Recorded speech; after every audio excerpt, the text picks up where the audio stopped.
এ যেন সেই ফিনিক্স পাখি, আগুনে পুড়ে ছাই হয়ে যে জন্মায় আরো খাঁটি হয়ে, ফিরে আসে আরো শক্তি ও সাহস নিয়ে। কত নীরবতা ভেঙে তিনি আসলেন।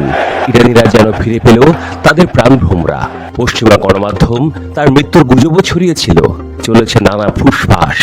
মুহূর্তেই সব মিথ্যে করে দিলেন। বীরের মতোই যেন ঘোষণা দিলেন, আমি আছি। বীরেরা খোদা ছাড়া আর কাউকে ডরায় না, এমনকি মৃত্যুকেও নয়। শোক, অশ্রু আর বুক ফাটা আহাজারিতে কেঁপে উঠল ইমাম খোমেনি হোসাইনিয়া। ক্যালেন্ডারে মোহরমে নবম রাত, আশুয়া। আর সেই পবিত্র রাতেই নাটকীয়ভাবে উপস্থিত হলেন ইরানের ইসলামী বিপ্লবের সর্বোচ্চ নেতা আয়াতুল্লাহ আলী খামেনি। সন্ধ্যা নামতেই হোসাইনিয়ার ভেতরে জমে ওঠে কালো পোশাক আর হাজার হাজার মানুষের ঢল। করুণ সুরে শোনা যাচ্ছিল নওহা, হাই হোসেন, হাই আব্বাস। অশ্রুসিক্ত চোখে মানুষ যখন দুঃখ আর স্মরণে বিভোর, ঠিক তখনই রাষ্ট্রের নিরাপত্তা বলয় ভেদ করে প্রবেশ করলেন সেই মানুষটি, যিনি একদিকে জাতির আধ্যাত্মিক অভিভাবক, অন্যদিকে দেশের সামরিক বাহিনীর সর্বাধিনায়ক। নেতার প্রবেশ মুহূর্তেই এক বিস্ময়কর নিস্তব্ধতা নেমে আসে। মুহূর্ত পরে হল ঘর যেন একসাথে উঠে দাঁড়ায়। খামেনি খামেনি ধ্বনিতে কেঁপে ওঠে দেয়াল। সেই মুহূর্তটি ভিডিও ফুটেজে ধরা পড়েছে। এই বছরে মোহরম যেন আরো ভিন্ন কারণে উত্তেজনাকর। বিশ্ব গণমাধ্যমে খবর, ওয়াশিংটন এবং তেল আবিব থেকে এসেছে সরাসরি হুমকি, আয়াতুল্লাহ খামেনি জীবন নাশ করা হবে। ইরানে ইসরায়েল আমেরিকার হামলা হয়েছে। খামেনি লোকচক্ষুর অন্তরালেও ছিলেন কিছুদিন।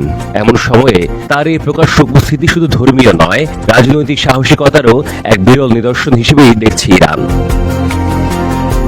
শোকসভায় উপস্থিত ছিলেন সরকার ও সামরিক বাহিনীর শীর্ষ কর্মকর্তারা। কেউ কেউ আবেগে কেঁদে ফেলেন, কারণ হুমকির পরেও মাথা নত করেননি তাদের নেতা। বরং তিনি এসেছেন জনগণের সাথে এক হয়ে ইমাম হোসেনের শোক পালন করতে। নেতার প্রতি হুমকিকে কেন্দ্র করে ইতোমধ্যে ইরানের শীর্ষ আলেমরা কড়া প্রতিক্রিয়া দিয়েছেন। গ্র্যান্ড আয়াতুল্লাহ মাকারেম সিরাজি ও নূরে হামাদানি ফতোয়া দিয়েছেন, যারা ইসলামী বিপ্লবের নেতাকে হুমকি দেয় তারা খোদার শত্রু, তাদের রক্ত হারাম।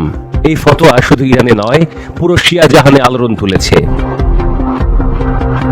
ইরানি সর্বোচ্চ নেতার সাম্প্রতিক সাহসী ভূমিকার মধ্যে উল্লেখযোগ্য ছিল 12 দিনের যুদ্ধে ইসরায়েলের বিরুদ্ধে পরিচালিত পাল্টা সামরিক অভিযান। সেই অভিযানে সরাসরি কৌশলগত নেতৃত্ব দিয়েছিলেন খামেনি নিজে।